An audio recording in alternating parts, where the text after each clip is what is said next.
Assalamualaikum warahmatullahi wabarakatuh. Kali ini saya akan menjelaskan materi mengenai people learning dan pemrosesan faktor. Saya Triulfa Diana Wulandari, NIM 2023-119 dari kelas D Informatika. Yang pertama ada pengertian people learning.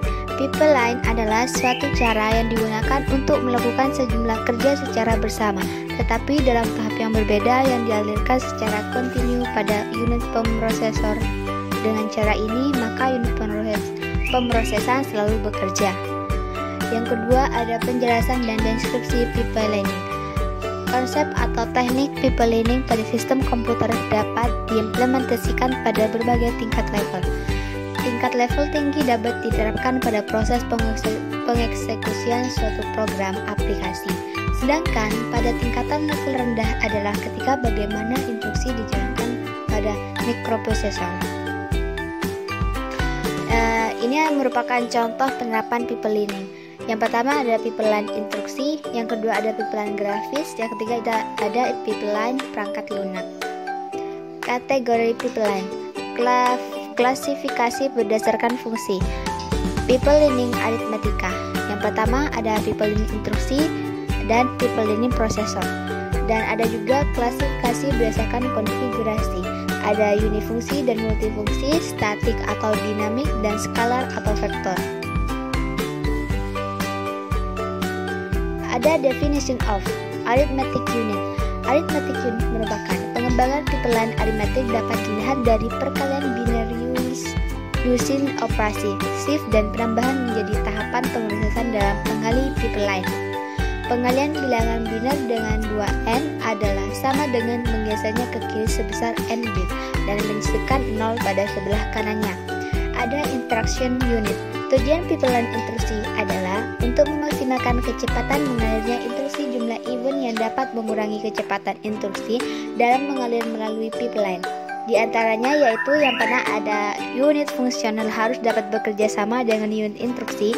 Yang kedua ada inter-instruction dependencies atau ketergantungan antar instruksi.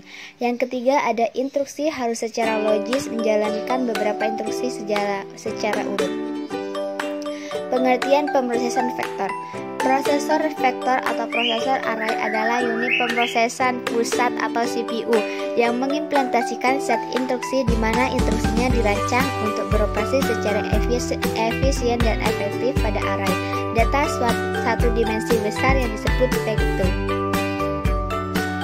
Penjelasan dan deskripsi pemrosesan vektor. Secara umum, CPU dapat memanipulasi satu atau dua data sekaligus. Misalnya, sebagai besar CPU memiliki instruksi yang pada dasarnya mengatakan tambahkan A ke B dan masukkan hasilnya ke C. Data untuk A, B, dan C bisa setidaknya secara teori dikodekan langsung ke dalam instruksi. Namun, dalam implementasi yang efisien hal-hal jangan sesederhana itu.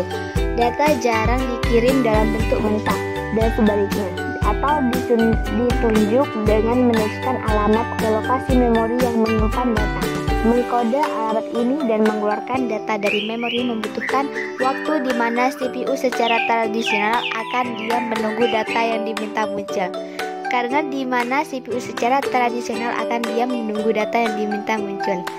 Karena kecepatan CPU telah meningkat, latensi memori ini secara historis menjadi hambatan besar bagi kinerja.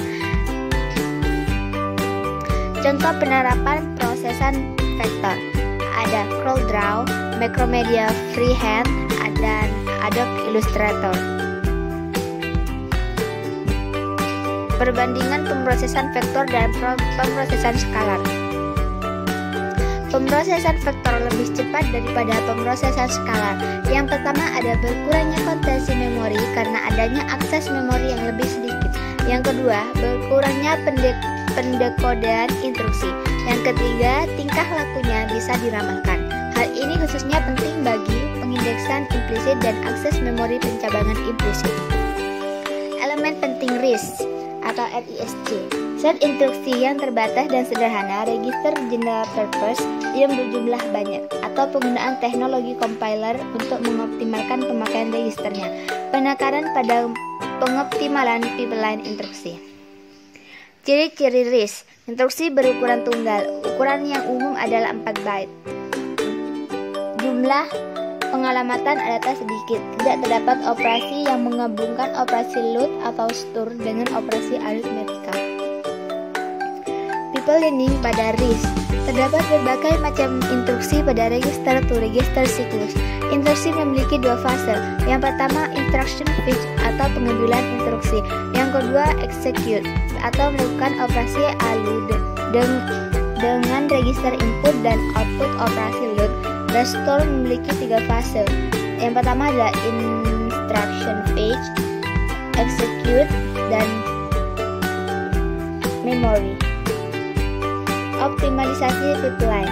Percabangan yang dikenal delayed branch.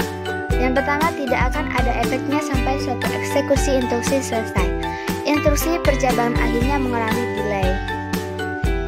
Penjelasan pemrosesan paralel. Pemrosesan paralel adalah komputasi 2 atau lebih tugas pada waktu bersamaan dengan tujuan untuk mempersingkat waktu penyelesaian tugas-tugas tersebut dengan cara mengoptimalkan resource pada sistem komputer yang ada untuk mencapai tujuan yang sama. Klasifikasi pada arsitektur komputer paralel ada SSID, SIMD, MISD, MIMD. Paradigma komputer paralel. Sinkronis. Pada komputer paralel yang termasuk dalam kategori ini, terdapat koordinasi yang mengatur beberapa operasi untuk berjalan bersamaan sedemikian hingga tidak ada ketergantungan antara operasi. Paralelis. Yang termasuk dalam kategori ini adalah vektor atau array paralelis, SIMD, dan systolic parallelism. Systolic paralel komputer adalah multiprosesor di mana data didistribusikan dan dipompa dari memori ke suatu array prosesor sebelum kembali ke memori. Asinkronis. Pada komputer paralel yang termasuk dalam kategori asinkronis, masing-masing prosesor dapat diberi tugas atau menjalankan operasi berbeda-beda dan masing-masing prosesor melaksanakan operasi tersebut secara sendiri-sendiri tanpa perlu koordinasi. Paradigma yang juga termasuk dalam kategori ini adalah MIMD dan reduksi. Paradigma reduksi adalah paradigma yang berpijak pada konsep grade produksi. Program dengan model reduksi dideskripsikan sebagai grab. Alur data komputasi berlangsung dengan cara mendukasi grab dan program berhenti jika grab akhirnya hanya mempunyai satu simpul. Contoh paralelisme. Penerapan operasi-operasi berbeda terhadap elemen-elemen data yang berbeda secara bersamaan. Pada kontrol paralelis dapat terjadi aliran data antar proses-proses dan kemungkinan terjadi aliran data yang kompleks atau rumit. Pipeline merupakan satu kasus khusus dari kontrol paralelis di mana aliran data membentuk jalur yang sederhana. Paradigma komputer paralel. M.J. Flynn mengklasifikasikan oleh Flynn dikenal sebagai taksonomi Flynn membedakan komputer paralel ke dalam 4 kelas berdasarkan konsep aliran data atau data stream dan aliran instruksi atau instruction stream sebagai SISD, SIMD, MISD, dan MIMD.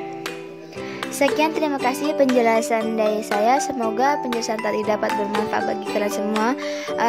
Mohon maaf apabila terdapat sebuah kesalahan. Wassalamualaikum warahmatullahi wabarakatuh.